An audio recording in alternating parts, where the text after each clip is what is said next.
Lyndon Baines Johnson came to power after the assassination of President Kennedy.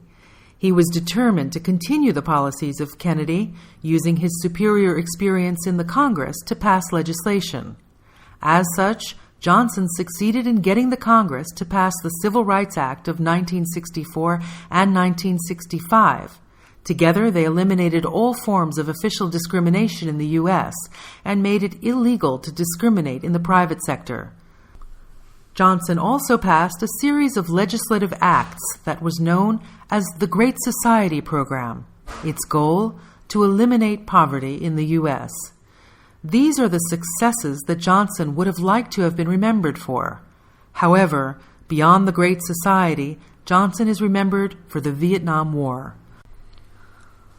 America first became involved in Vietnam when President Kennedy sent advisors to help South Vietnam. But it was under Johnson that American commitment deepened and U.S. troops began to take a direct role in the war.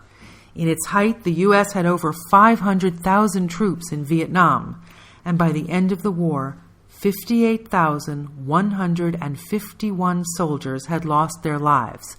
Johnson decided not to run for re-election in 1968 after he lost the New Hampshire primary. For 37 years in the service of our nation, first as a congressman, as a senator, and as vice president, and now as your president, I have put the unity of the people first. I have put it ahead of any divisive partisanship.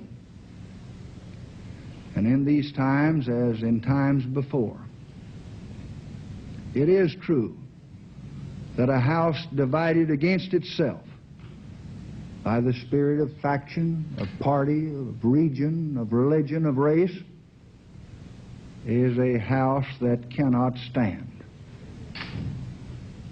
There is division in the American house now. There is divisiveness among us all tonight. And holding the trust that is mine as President of all the people, I cannot disregard the peril to the progress of the American people and the hope and the prospects of peace for all peoples.